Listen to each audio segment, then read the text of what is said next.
Hi, I'm Eve, and I use any pronouns. And I'm Phoenix. I use they, them pronouns. And this is Talkin in the Tavern. Talking in the Tavern. tavern. Yep. Now there's a... See, we've just written ourselves a new jingle. Exactly. Certified yapper. Oh my gosh. It is November. Holy fucking shit. It actually is November. It actually is. It is just in November when we're recording this. Holy crap. It is November. Holy shit. How the fuck is it November? Yeah. I genuinely don't understand somehow.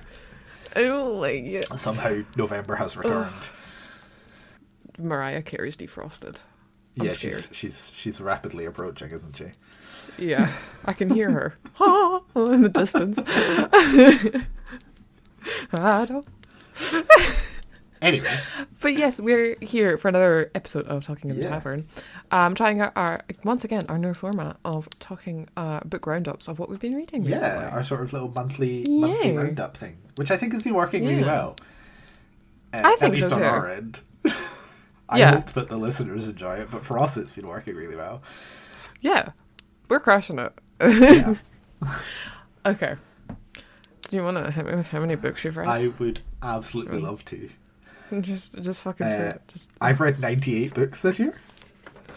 You're almost at 100? I'm almost at 100, which means I'm going to read more books this year than I did last year. Holy shit! Because I read 100 That's so year. good. Assuming I could finish more than 2 books in the next 2 months, which I think I could do. No. We're all No. good. Holy crap. Yeah. That's so good. Yeah, I've had a couple of really productive reading months. It just sort of happens, you know. I'm just like, oh shit, I've read like a bunch of books this month. Like August, I read 17 books somehow. Yeah, that was insane. And then this month I read, or October, I read 13. October. Calm down. you need to stop. I have read 5 since our last episode. Okay. Which puts you... Someone's 68. 68. I'm happy with that. Again, I'm really happy. It needs if to I be, hit it 70. needs to be emphasised. I have way more free time than you do. Oh yeah, but still, I'm happy. It does make a huge difference. Yeah. I don't have like essays to write and shit. So. Oh my gosh. To be fair, I'm currently writing 3 essays on video games, and I'm having the best time. I recently just wrote one on the Stanley Parable. Nice. And how the Stanley Parable invokes you to not play the game and just to witness it. And it was great. I had a really fun time. Go play the Stanley Parable. Yeah, it's fun. But don't feel like you have to write an essay about it unless you want to. I really wanted to. It was so good. I It's really hated fun, writing essays, and I'm so glad that I don't have to anymore. Oh, I love essays so much. Okay. Anyway. I would rather do an essay than something practical. I really would. Oh, see, no. See, my practicals are make a movie. Yeah, I think if I was doing your course, I'd rather write an essay. Yeah. But there's a reason I didn't pick your course. There's a reason I did sciences. I've got an arts degree. Whoops. Oh no. Oh, I don't. Yeah, don't do it. So yes, that's why I'm ahead, and also I'm determined to win this year. So that from now on it doesn't matter anymore. What if I just drop out of uni and I just start reading? Fucking go for it. Do it. Okay. Coward. You won't. Bet. I should have taken that year off when I had the opportunity. Yeah, could have taken a gap year. You would have been on like 130 books by now. Fuck. I would have been so powerful. Oh. Yeah, I dread to think where we're going to okay. end up next year. But that's next year B's problem. And also, again, I want to reiterate, the only reason I'm competitive about this is because you beat me by exactly 1 book at the last fucking second last year. It was a great book. And I'm happy for you. But that's the... Like, Thank if you'd you. beaten me by like 10, I wouldn't have cared. It was the one. It was the fact that it was 1 book it was the on one. the 31st That was, of yeah, December. it was targeted. That's not okay. It was just plain mean of me. I'm so felt sorry. like a personal affront. So, yeah. I've taken it personally. It probably was. And now I'm going to kick your ass, and then it doesn't matter anymore. No, my ass. But oh my god, you're crushing it. I think I think it's probably fair to say that this might be a bit of a short episode because we both want to go and play Dragon Age of the Veilguard. Oh my god, yeah. Dragon Age of the Veilguard came out like a couple days ago by the time of this recording. Yeah. If you haven't played it yet, holy shit. We're having a lot of fun. It's so good. So, yes, this is probably going to be a short one unless we keep rambling. Yeah, exactly. To be fair, we have been on like a call for half an hour, only talking about Veilguard so far. So we're very happy with it. Yeah, it's a good game. Yeah, it did take 10 years to get here, which I'm not thrilled about, but it's good. No, but it's here now. Yeah. Okay, let's start with some books that we've read recently and enjoyed. Hit me with a book, Eve. I mean, not literally. So, oh, can I not? I think it's a bit of a far distance to if throw. You could throw a book from there to here, I would be impressed. Oh, let me just hop in my car real quick. Hold on. Pausing recording right now. I'll just leave it running. I just finished, as in last week, still technically just finished, The Graveyard Shift by Emma Rio, which is a novella by Emma Rio that I haven't read any of the other stuff because there haven't really been much like actual books published. This is the person that did that like really big dark academia book. If We Were Villains. Yes, and I fucking loved that book. It was so good. It was the rare occasion I actually like something dark academia. But it's like a book all about, it's like 90 pages and it's all about like these like grad students who meet at night in the cemetery because they're all like work really hard or like work late into the night or have like mad insomnia. And so they meet and have a smoke break together and then they discover someone's dug a grave. And then bad things happen. It was very fun. I liked it a lot. It was very like one of the main characters was like a reporter, so they were like digging for a story, pun intended. Cool. It was really fun. I liked it. Yeah, just like, so you the books gross. You read in October. Yeah, were they all spooky? Were they like did you like target spooky books, or was it just I don't think I necessarily targeted spooky because I know some people I think like I to did read like a lot of horror in October for obvious reasons. Yeah, well, I try and at least read like one spooky book. Let me just grab up what I've actually read. Where's my reading list? Read. Because I did read some sci-fi. Oh, to be fair, I'm like midway through Phantom of the Opera as well. So like I take that as spooky. But like not really. Oh no, Bury Your Gaze as well. Actually, that's 3 for 3. Those are 3 spooky books. Fuck. Yeah. Shit. No, I just curious because I think fuck, and Box 4 of the books I read last month were like what I would consider like vaguely, if not spooky, then at least like seasonal. Yeah, because I read a cozy poetry collection all about autumn. I read 3 spooky books, and then an academic text, which I count towards a reading goal. It hurt me. I hated it so much. The craft of criticism. Good. Oh my god. Kill it with fire. Maybe you're learning useful technically skills for applying to this podcast, how to criticize things properly. Excuse me. I expect a handwritten essay every month from now on for a book club. Bet, okay. Yeah, what's the grading system? Vibes. Vibes. You send me the essay. I won't read it. I'll look at the first sentence and give it a grade based on that. I'll give it a really snazzy title. Oh yeah, yeah, like people do with their like PhD projects or whatever. Yeah. I'm coming up with them right now for my dissertation. I've got a list of like really silly ones. I need you to send me these so that I can weigh in. My personal favourite so far is Gaming with the Grim Reaper. Oh, that is my current favourite one. That's solid, really silly. Yeah. It's really, I like it a lot. I love a silly title. Yeah. So, how many spooky books have you read this month? So you said I think 10? 4.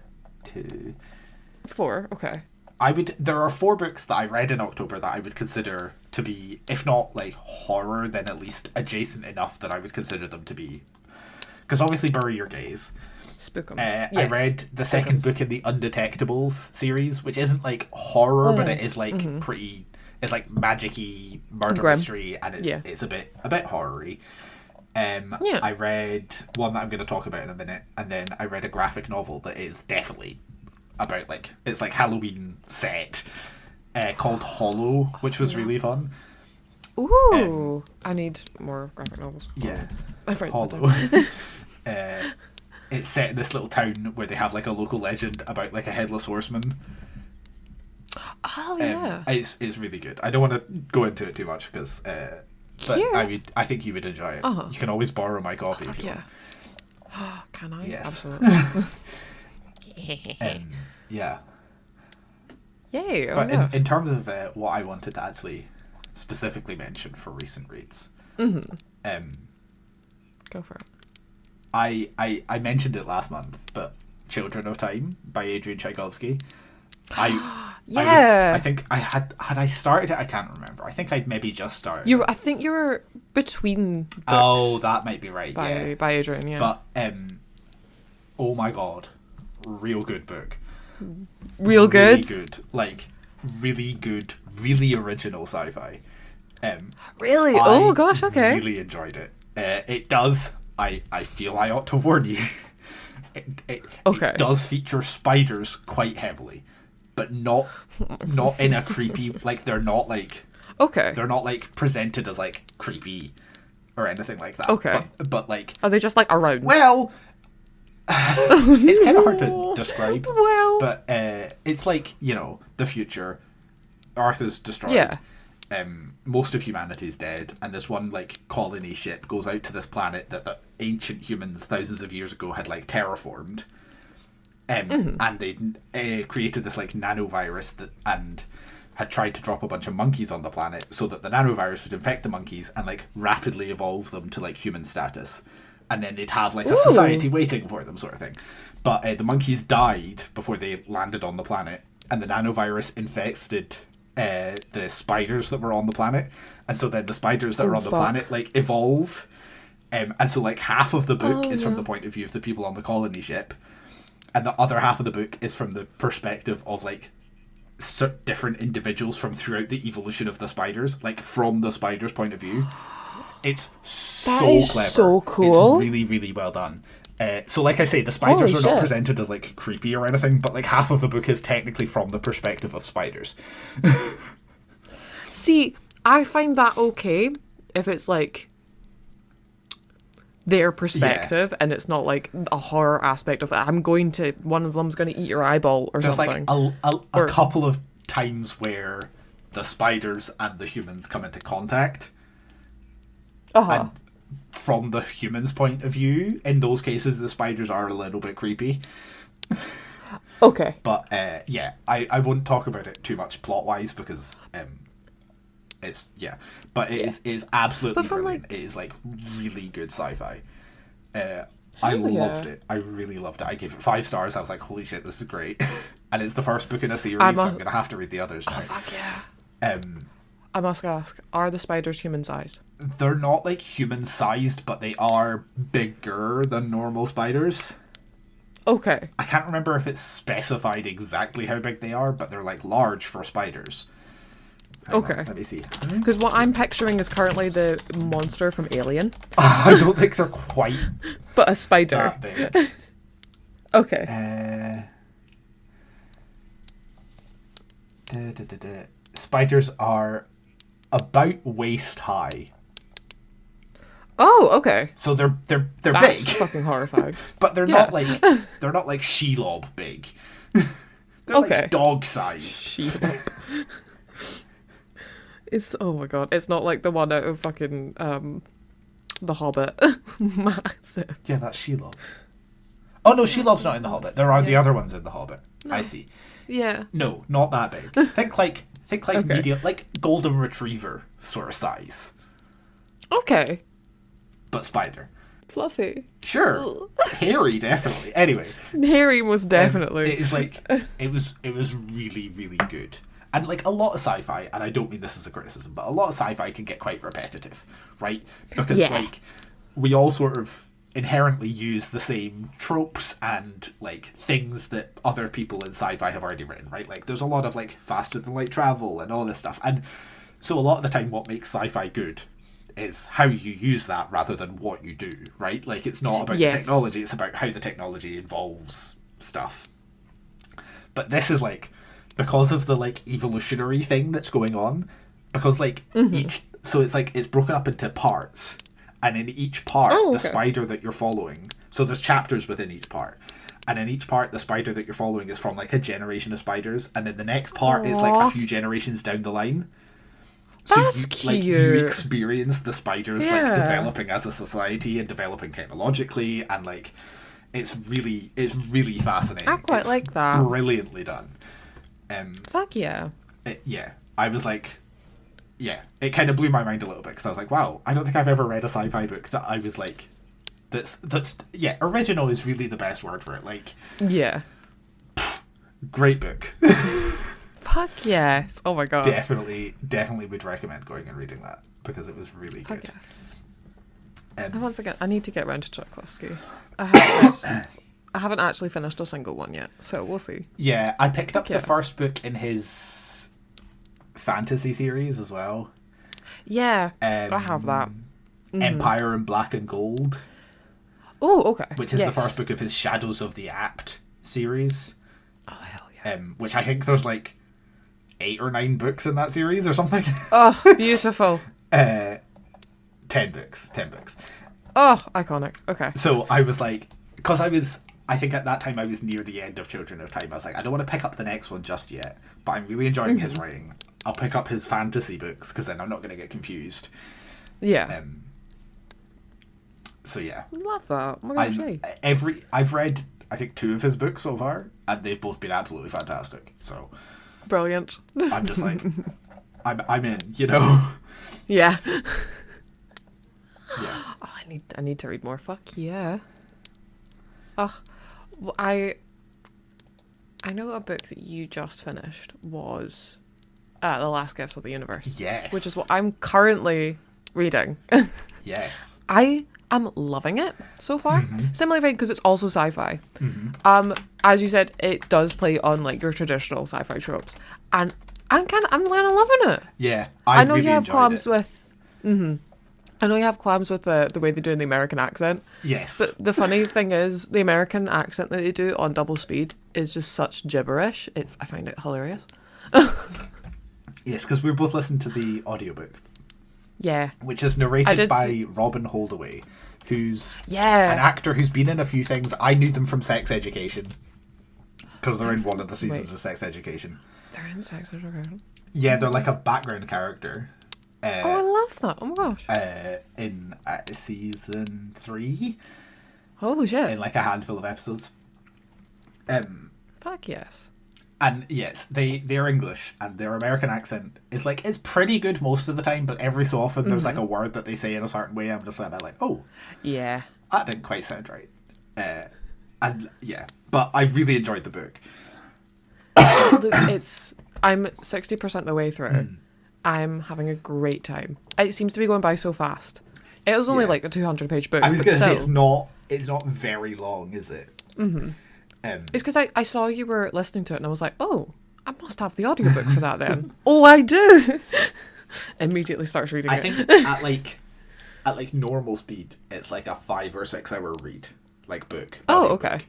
It says I have an hour left. I think that's at like, 1 times speed, so it'll go quicker, Yeah. I thought it was really, really good. It's kind of a bit Becky Chambersy. It's that same sort of like vibe of it's sci-fi, but it's not really about the sci-fi. It's more about like the characters and things they're learning and stuff. Yeah. Because it's about our 2 main characters who are finding these like caches on dead planets to find out what kind of like happened to them and why they're all like dead and buried and gone out, and there's like they've recently just discovered one that's potentially got why everyone else in the universe is dead in it, and I really like it. I really like the idea of having to like go on a heist potentially and get away from these two guys who want it for nefarious reasons from your unnamed named mass corporation. Yeah, because of course there is. But I'm really fucking into it. Yeah, and the little cat booties are so cute. The cat is so cute. The cat is Pumpkin the cat. Oh, love him so much. And the narration, the way the Tasty. narration talks about him is the way that like everybody ever talks about their cat. Like, Yeah. it does talk about their little booties. It talks about him like curling up into a ball. there's one part where they just go, "Oh, big stretch." Yeah, it's so adorable. It's so sweet. I absolutely loved the way that the Yeah. cats talked about. Oh god, same. But yeah, it's I really need more interesting cats because in it's like books. set in this world where like Yeah. there's been other like spacefaring civilizations and they've all ended up like vanishing, like the people have gone, and there's like remnants of stuff left on the planets, but that's it. And then they're like finding all these caches from all these ancient people, trying to work out what happened, and yeah, it's really cool. It's really, really cool. I like it a lot. Yeah, I'm gonna finish it in the next couple of days, I think. yeah, I it's so fun. blasted through it because it's just Yeah. Oh, so good. I need more cats in space. I love that they bring the fucking cat on the expeditions as well. I love that as well. I love it so much. They're just like attached to the suit, and you're like, okay, that cat must be absolutely fucking terrifying. Well, but he does like explore, right? Like he Yeah. seems to be having a time. And to be fair, he jumped at I can't remember her name, but like June. the bad guy girl, June. Yeah. And just was like batting her head. Yes. He's vicious. I love it. Oh, Yeah. it reminds me a lot of Stray, the video game. In that kind of sense. Yeah. You're a cat. You're just walking around. Yeah. No, it was Yeah. it was really really fun audiobook. I really just like a nice Yeah. read. Yeah. Yeah. Little on the nose, but Yeah, it's a little bit messaging. like but yeah. I feel like it's Becky Chambers but without the like subtlety that she manages. yeah. Like, she's pretty good at like having a message that isn't like repeatedly face. spoken. Yeah. And I feel You just like kind of understand. yeah, this is just a little bit too like here's the message. Here it is. Present here. Yeah. Here you go. But yeah, I really yes. enjoyed it on the whole though. Yeah. What are you currently reading? So obviously I'm currently reading our book club book. Which I'm quite I'm like enjoying. 100 pages in. It is really fun. It's real fun. I think I'm about 100 pages from the end. Really? Oh my gosh. I need to read it. It's been quite a slow read for me though. Yeah. No, same. I've not been reading it really quickly. Have you got a physical copy? Yes. See, I'm reading the ebook. So I think I also like read really slow with ebooks as well. Me too. Yeah.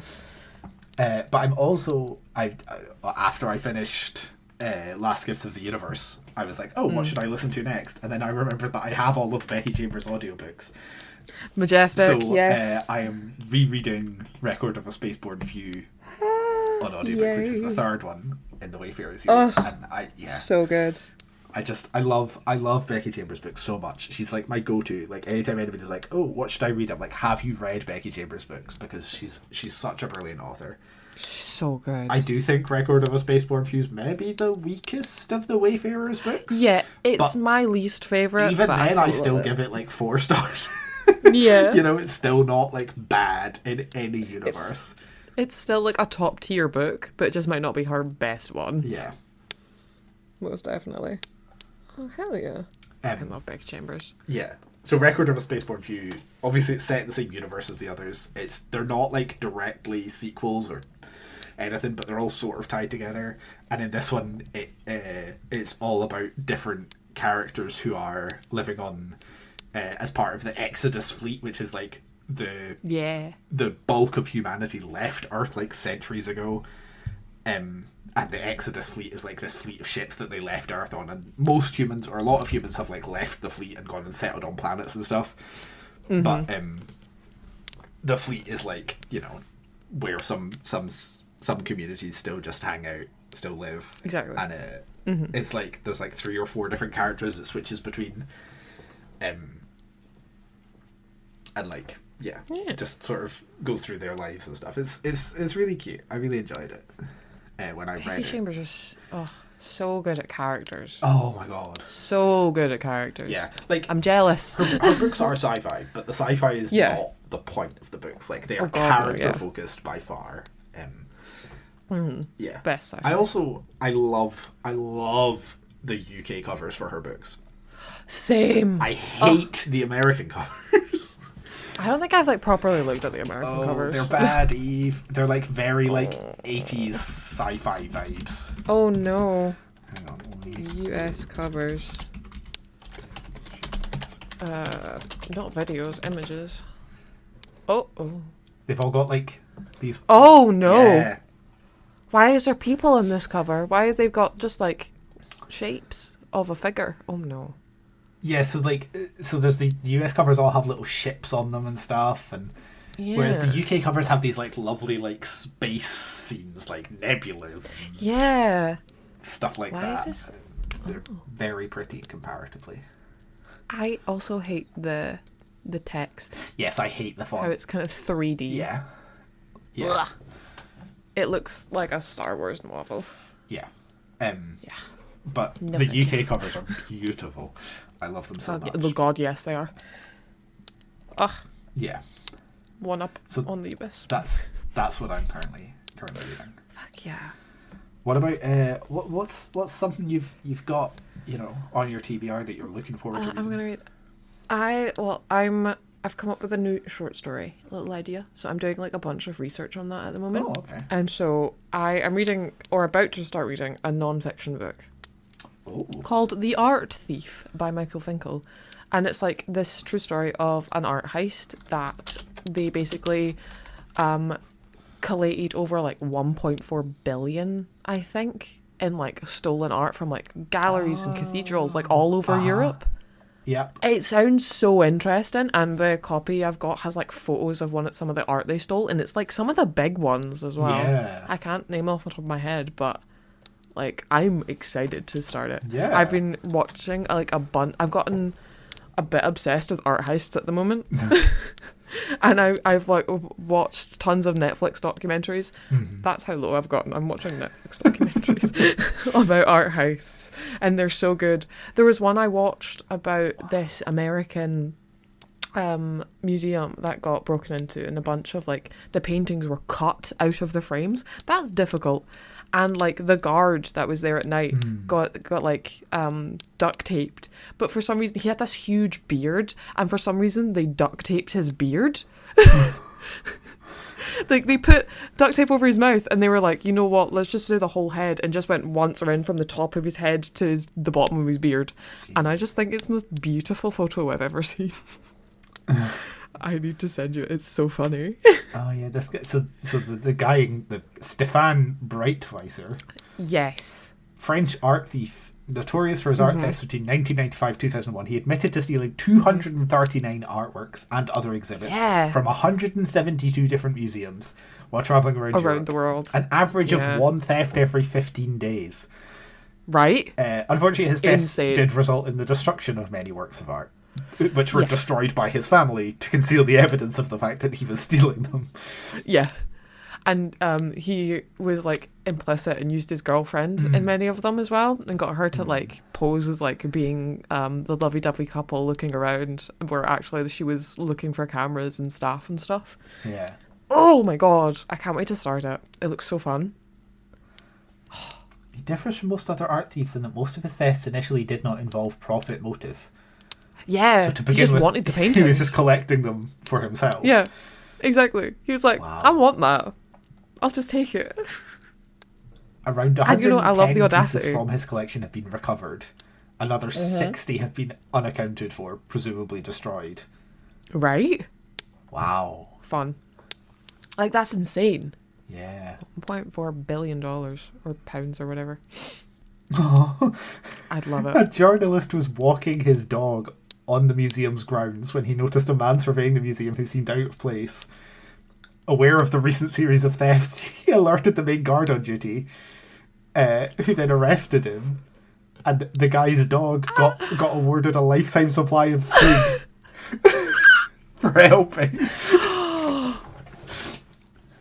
I love... Why does that remind me so much hard of, like, you know the Brooklyn Nine-Nine episode where they fucking give the horse the medal instead of Boyle? Oh my god, I love that so much.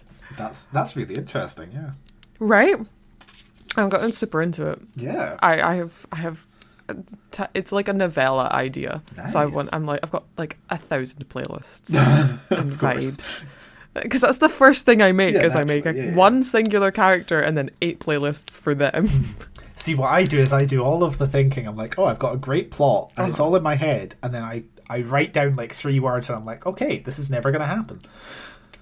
Fair. And that's as far as it ever goes. I haven't wrote any words in like 2 months. No. Well, you've been busy. No. I don't care. I still haven't wrote a single word. Not a single one. I'm busy writing all the, uni words.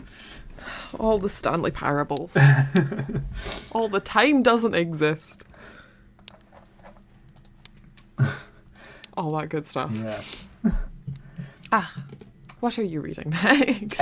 So I've got this book I picked up a couple of weeks ago, I think. It's a tie-in, shockingly. It's sci-fi. It's tied into this. There's this series of games called they're described collectively as the Endless Universe. So it's like there's Endless Legend, Endless Space, Endless Dungeon, and Love. Endless Legend and Endless Space are like 4X games, right? Like Civilization, right? Yeah. I love a 4X game. I'm really shit at them, but I enjoy them. I just play them against the computer on like easy mode and have fun. And the Endless games are like, sci-fi, and there's like, it's like the classic like sci-fi. There was like an ancient civilization in space thousands of years ago that left all these relics behind, sort of thing. And a book has just come out that's written by one of the guys who's like, I think he's like, I don't know how high up, but he's on the writing team for these games. Like he's one of the writers for these games. Fun. I think has done a lot of the like lore development for them, and so now he's written a tie-in book, Beautiful. which is really cool. So it's called Shadow of the Endless. The Endless being like the ancient, ancient aliens thing. And it's set in that universe, and it's about I don't know, some people doing sci-fi shit. I've not really read the blurb, but I love those games, and I was like, oh, this looks fun, why not? Hell yeah. So I thought I'd give it a go, and I've read a lot of sci-fi recently. I've been on a real sci-fi kick. Hell yeah. I don't know why, it just sort of happened. Last October, a lot of my books that I read were sci-fi. I think Children of Time really kick-started something. Because I read Children of Time, and then I read 3 of my Star Wars tie-in books that I've been working my way through. I'm reading the Star Trek book at the moment. It's just been a real kick recently. I love a good tie-in as well. Tie-in books are always really fun. Yeah. Hell yeah. So yeah, that's up next sometime. Fuck yeah. We'll see how long the sci-fi kick lasts. Okay. Yeah. I know you had a little rant that you wanted to talk about. I do have a for little today's rant episode. I want to talk about. It makes me very excited because you haven't even told me yet what it is. And I was like, didn't we? Okay. Yes. So the other day, on Thursday, yes. As I always do, I dropped my partner off at work, and I went to Big Tesco to do my weekly shop. I love a Big Tesco. Love a Big Tesco, okay? But while I was in Big Tesco, obviously, because it was Halloween, all of the Halloween stuff was being put away, and all of Christmas was coming out. And as part of this, of course, they had their big stand full of books, right, which they were selling at ridiculously low prices, because of course they do, because that's what they do. And this pisses me off every fucking time, right? I know why they do it, because they don't really fucking care. But it really annoys me that places like supermarkets or the works, or indeed even Waterstones, can sell books way below the RRP. And so people flock to those shops, and indies who have to sell books at RRP to make any money struggle, right? Yeah. It infuriates me so much. And there used to be this thing in literally the last century, in the 20th century, in the year 1900, this thing was introduced called the Net Book Agreement, which was basically everybody has to sell books at the same price, right? Yeah. It was like, you've all got to have this price. This is the price at which you sell books. And if you sell a book at less than that price, then the publisher who published that book is not going to supply you books anymore, right? And so that was the idea, okay? And I can understand there's like issues with this to some extent, but it was good because it meant that Waterstones and big chains, and obviously Amazon didn't really exist at the time, but it would have affected Amazon, would have had to sell books at the same price as indie bookshops. Because a lot of people go, I'd love to shop at indie bookshops, but I can't afford to, right? Yeah. Which I can understand, but also I would say a lot of indie bookshops have pay it forward schemes. So go talk to your local indie bookshop, because you might actually be able to afford to, and it does make a huge difference. Yeah. We have quite a few customers in our bookshop who will see books on sale in Tesco and then come to us to order those books, because they're like, I could have bought it in Tesco, but I want to buy it from you guys. And I find that so nice. It's stuff like that. Genuinely, I know it sounds like hyperbole or whatever, but it is stuff like that that keeps indie bookshops afloat. Like, it really does make a difference. So, if you can afford to, please do shop at a local indie. There is a local indie, I guarantee you, somewhere. And if there's not, a lot of independent bookshops have websites. Buy from them. They can genuinely get it to you pretty much as quick as Amazon most of the time. Just like, support indie bookshops. It really makes a difference. And if you think you can't afford, like I say, talk to local indies, because they might have pay it forward schemes, specifically for people who can't necessarily afford to pay like RRP for a book, but other people has already paid for it, so it's fine.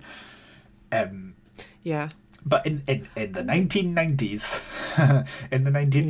large bookshop chains like Waterstones got fed up. They got fed up of the netbook agreement, and so they just started selling books at discount anyway.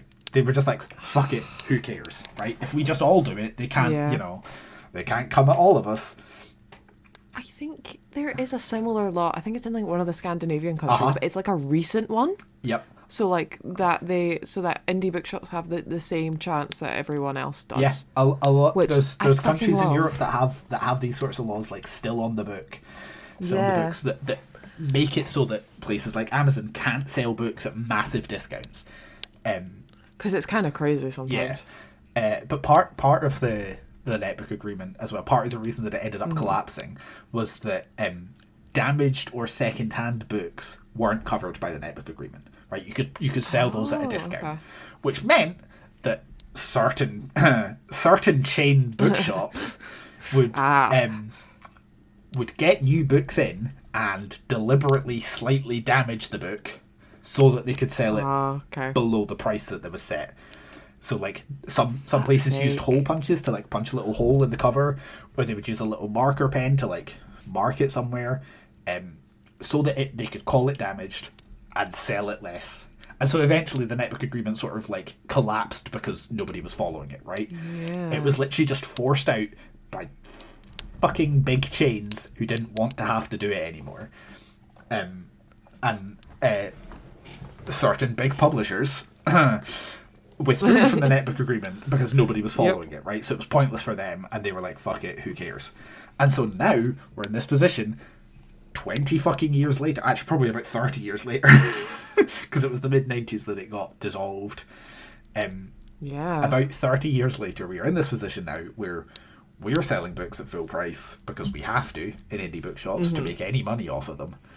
And places like Waterstones and Tesco, places that buy these books in massive bulk and get massive discounts from the publishers, can sell like new hardbacks for like a tenner. And it's always new books as well. Yeah. And obviously customers like love really that, big right? ones. I don't blame customers as such. Yeah. I do think most of the time, if you've got like a Tesco near you that's selling books, you probably also have a bookshop somewhere near you that's selling books. Exactly. And it was it does annoy me. Yeah. It was like particularly bad because I remember when the Prince Harry book was coming out, that I think Tesco was selling it for like maybe £9-10, and we had to sell it for like 22 or whatever the retail price was. When it came out, the hardback, the RRP was £28. Holy shit! Right, and immediately Tesco and places like that were selling it for 14. They were selling it for half price because they could afford to, because they'd bought in massive bulk. The publisher on that one also, the publisher were only, I don't know if this is like something we're not meant to say. Fuck it, I don't care. The publisher would only, like direct, if you wanted to order direct from the publisher for a bookshop, you had to order at least 40 copies. Yeah, right, which was I insane. found that insane. And so we couldn't, obviously we couldn't afford to, right? Yeah. We had to drop our copies down in price. We really struggled to sell any because people were buying it from the Tesco down the road for half the price. Yeah. And like I remember customers physically telling us, are seeing our price, and we're like, oh, I'll go no. buy it in Tesco. And I'm like, yeah.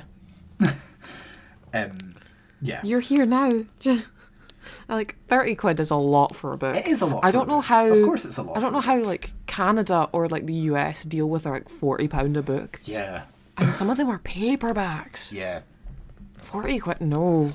It was insane. So yeah, like Waterstones and W.H. Smith and supermarkets, they were all selling it. Amazon as well, all selling it at half price on launch day. And we were stuck with these copies that the RRP was £28. And we cut it really quick. We tried 25, we tried 20, and eventually like it was a struggle to get any copies out the door. Yeah. Because people had already bought it for half price. Sucks. And this is why we need something like the netbook agreement back in the UK. I absolutely agree. We need some sort of regulation that says to the big chains, that says to the supermarkets, that says to Amazon, you have to sell books at the same price as indie bookshops. Because to give them a chance. Exactly. Like it's like the indie bookshop industry is growing. It's growing slowly, but it is growing in the UK. There are more indie bookshops year on year. But there are also a lot that close every year because they can't afford to stay open.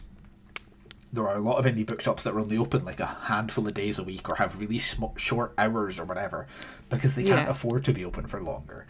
And a big part of that is the fact that we get undercut by Amazon and Waterstones and other big chains. Amazon fucking sucks. Because I have seen so many customers. I often take pictures of the covers of books, but I typically always buy from our shop. But I know customers come in, take pictures of the cover of the book, and physically say to me, I'm going to go buy this from Amazon. I'm like, fuck off. Yeah. Not Amazon. Yeah. Please. They are a terrible fucking company. Don't utter that word in the shop, you know? No, don't. I will throw you out. And again, we do have customers who are the opposite, who will say, I saw this on Amazon, or I saw this in Tesco or Waterstones or whatever, and I wanted to buy it from you. I want to support the indie bookshops. It matters. Right. And those customers help so much. They mean so much to shops like us. It really does keep us afloat. Yeah. And it makes such a huge difference. And it's customers like them who pay into pay it forward schemes, who, you know, so that other people can also afford to buy from indie bookshops. It does make a huge difference. And being forced to sell books at RRP to make any money, and then being immediately undercut by Waterstones and other big chains, it is a threat. Like, it's not existential yet, but it is a threat to the indie book industry in the UK. And like you say, there are countries in Europe that have like rules about how much of a discount, you know, Amazon can offer or whatever. And I think we need something similar, because we do. Otherwise, eventually, indie bookshops will be squeezed out. Because especially given, you know, the cost of everything. Oh God, yeah. Books are a luxury, right? To some extent. Yeah. And if things continue the way they continue, if the economy's still shit, it's books that people will stop buying from indie bookshops because they can get them for half the price on Amazon quicker. Exactly. Or they think quicker. Yeah. And a case must be made as well. Like, if you can support your indie bookshop, that would be fucking fantastic. We will love you forever. I will physically love you forever. But a case must be made, like, you also support your local libraries as well. Oh, for sure. My local library is once again under, I was chatting with them yesterday and they're once again scared they're going to close. Which is not good because it's my favourite library out of my county area. Because I'm totally not biased. But I fucking love them so much, and I read so much through the library because I'm ye old poor uni student. But also, fucking if it's like big books that you want and you see it at Tesco, it is most definitely at the library. Mm-hmm. Even if you have to wait a bit, please just use the library. Yeah. If you can't afford the indie bookshop price. Yeah, absolutely. Yeah. Libraries need people to use them. Fucking awesome libraries. I love them so much. The netbook agreement, by the way, did include in it discounts for libraries from publishers. So libraries could get books from publishers cheaper than bookshops could. Yeah. As a way to help keep the tables balanced and all this. Yeah. Because books are fucking expensive. Yeah. And libraries don't really charge for much anymore. Yeah. In Scotland, at least. So, yeah. Yeah. Fuck yeah. Support your local libraries. Support your local independent bookshops. Support your local anything. Yeah, support and local not shops. the big corporations. Like, you know, yeah, just it makes a huge difference. And, it really does. And as well, the other thing is that places like Tesco or Waterstones or Amazon, well, Amazon less so because Amazon's a bit of a freak. Yeah. Tesco and big chain shops will more often than not support books that are published by big publishers, right? Yes. They will push the celebrity books. They will push whatever shit like fucking David Walliams churns out, right? They'll just throw that at you. Indie bookshops, you'll get a much better selection. You'll get staff who actually will help you. And you'll actually read. You'll find books in indie bookshops that you wouldn't find in a Waterstones, that you wouldn't find in Tesco. It does make a difference for the bookshops, for the booksellers, for the authors. And I know that a lot of people indie publish their books on Amazon, right? And that's because that's where you can indie publish a book easily, right? Yeah. But you know, consider checking with your local bookshop, your local indie bookshop, because a lot of the time they might be able to get that book anyway. Some indie bookshops are more than happy to reach out to authors and, you know, buy books from authors and sell them onto you. Yeah. It makes a difference. It keeps the shops alive. It means that, you know, we don't have just high streets full of supermarkets and chain shops. And everything's dead and quiet and horrible. Yeah. That was my rant. Was basically that support indie bookshops. And the thing that really pissed me off, I think I might have talked about this on the podcast before actually. I remember a few months ago I saw a TikTok from an American who had come to the UK on holiday and was ranting and raving about how wonderful this bookshop she discovered was. God, and it was the Works. She was like, guys, go into the Works. They have books for cheap. And they do. They sell their books really, really cheap. They do. But I just support indies anyway. Support your bookshops anyway, because fuck the Works, man. Yeah. The Works is not a bookshop. They have romanticy crap. Yeah. It's just bad. Look at their current selection. It's just shit BookTok books. And again, most indie bookshops can and probably will order books in for you and get them to you about as quick as Amazon can most of the time. Exactly. You just go and ask, you know. Yeah. Because it makes a huge difference. And as somebody who works in an independent bookshop, I love it. I love it when people come in and say, oh, you know, I saw this somewhere else and wanted to buy it from you guys. Oh, when people talk about honestly, supporting indie bookshops, it lights a little happy smile in my heart, you know. So, you know, Do support Yeah. your local indie bookshops and your local libraries. And Yes, thank you. say it. Talk to the staff. Say nice They are things so to nice. the staff in libraries and in bookshops, because they are always, if they're working in a library or in an independent bookshop, you can guarantee that chances are they're enthusiastic about books and want to talk to you about books. So talk to them about books. Even if Ask what you they're talk to reading, me, or you know. honestly, yes. I love to yap.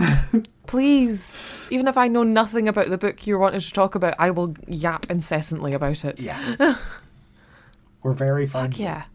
And you don't get that from Amazon. No. You don't get that from Tesco. No. So, yeah. Tesco workers are in hell. Yeah. They hate it there. My friend works there. I can say that. That's gosh, my rant. yes. That was a fantastic rant. That was beautiful. Thank you. I loved that. Hell yes. Well, we have come to the end of this fantastic Talking in the Tavern episode. This is our Talking in the Tavern for November. This month, you can expect us also at the end of the month to be reading... Fuck, what is it called? It's called Star Trek Strange New Worlds, The High Country. Yes. By John Jackson Miller. Yes. It loaded the second I said, fuck. It is a tie-in novel to the Star Trek series on Paramount, if you're in the UK. Yes. Strange New Worlds. It is, I think it's time for the first season. It's set between 2 episodes of season 1, yes. It's set between...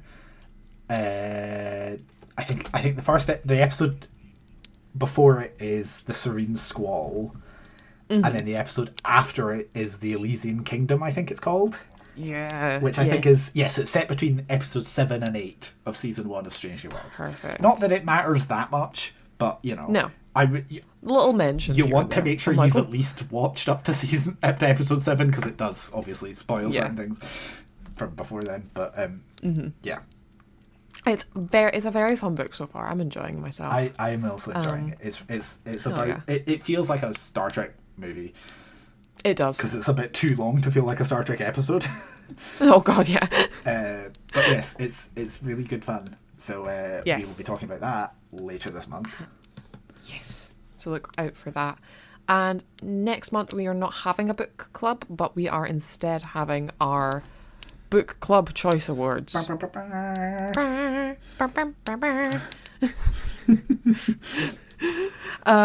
we're going to rank every single book that we have read for book club and discuss it. There's going to be awards that are good, not so good, and further. Yeah, we have some ideas for awards, like best book, worst book, and boring, with a lot of R's and a lot of G's. Boring. I had fun writing that one.